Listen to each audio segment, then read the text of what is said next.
I'm going to hand over to Simon to start his presentation.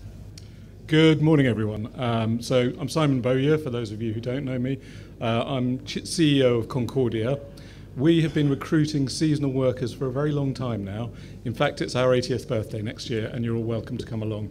Not my 80th birthday, the organisation's 80th birthday. For the last 4 years, we've been heavily involved in the seasonal worker pilot scheme. It's still called a pilot scheme, even though it's now 4 years old.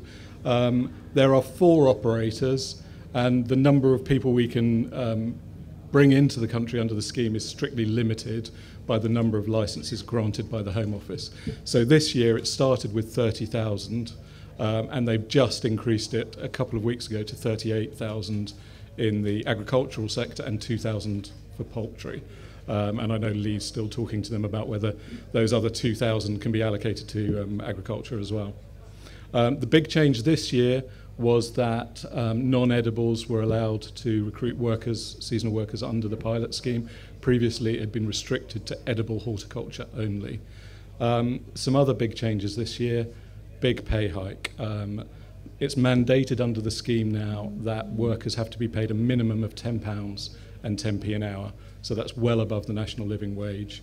That's not coming from us. That's a mandatory part of the scheme. We've also been negotiating with the Home Office about worries about workers coming over here and not having enough work and therefore not earning enough money.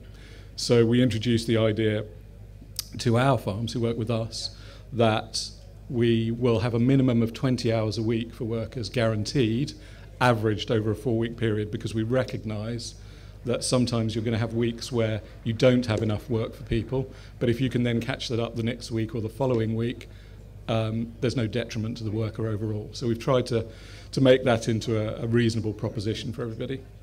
The other thing that came in last year was that if workers require a transfer, we have to transfer them to another farm unless there's a good reason not to. So we're the sponsor of the worker, we're responsible for their welfare, and if they say they need a transfer, we transfer them.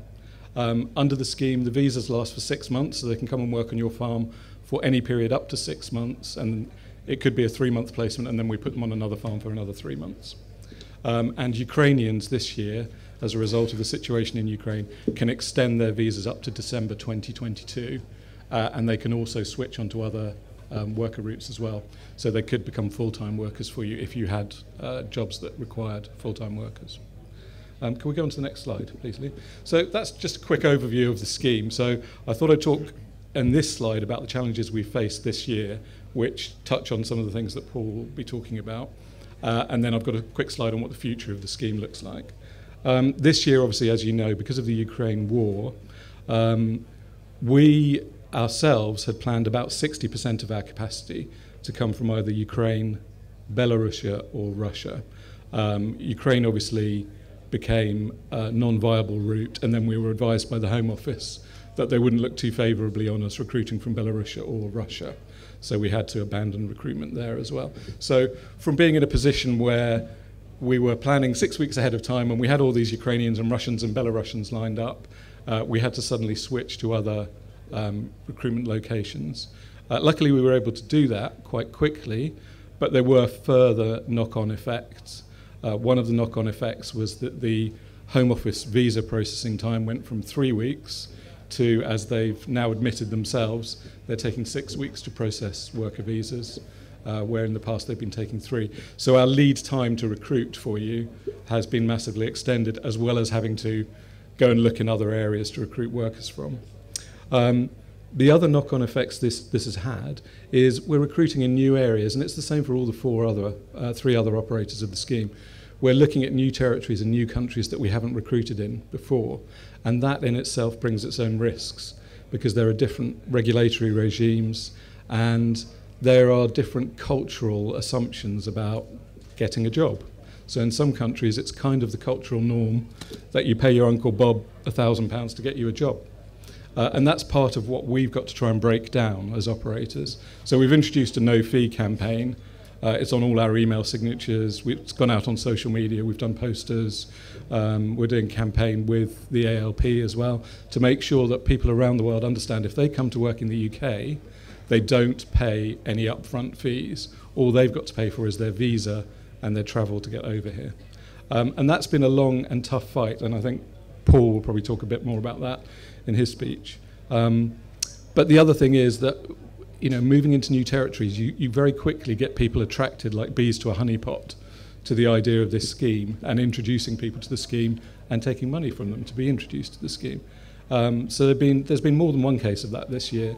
And if we find that, we report it to the GLAA, and we're now working with the Foreign Office as well as the Home Office in trying to make sure that we stamp that out in the locations we're working in. But it has been a challenge. And the challenge for the farms is that you've been getting new workers from new locations. You've been expecting a load of Ukrainians who know what they're doing because they worked on your farm last year, and you've trained them. They know exactly what your procedures are, what their supervisor's name is, where their caravan is. That's all gone this year, I'm afraid. So a lot of new workers who need acclimatising to the way in which we work in the UK, need acclimatising to your particular farm and the way in which you work, your health and safety procedures. So it's been a big learning curve and a big retraining exercise for farms as well, having people from these new territories. So acknowledge that, and we've worked with all our farms to try and get over those issues. If we can have the next slide, I'll talk about what the future looks like. So that's where we are today. It's been expanded to 38,000 workers. Unfortunately, as often happens with these decisions, there's a long political process involved in making the decision. So we weren't actually awarded the extra licenses until the beginning of June.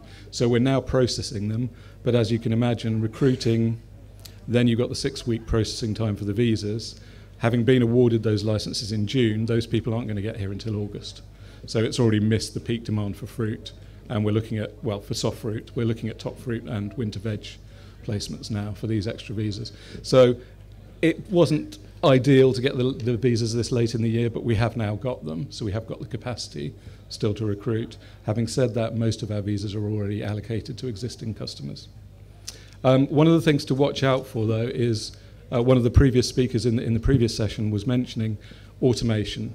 The government is determined that automation is going to be part of the solution, and to that end, they're tapering the scheme. So there will be fewer licenses in 2024. That's the stated intention of the government. And what they're doing is they're pushing you as growers to say, we want you to recruit more UK workers and we want you to invest more in automation. So, if you don't feel that's a realistic solution, you need to make your voices heard, because that's the way the scheme is designed at the moment. It is tapering into 2024. It's at the moment written into legislation that it will last until 2024, so we don't know what will happen beyond that. There's nothing guaranteed for 2025, but at the moment we can confirm that we can recruit for you for 2023 and 2024. So that's about it for me, really, and just to open the questions up to anyone who wants to ask any questions. Thank you. We're going to reserve the questions till the end, but thank you, Simon.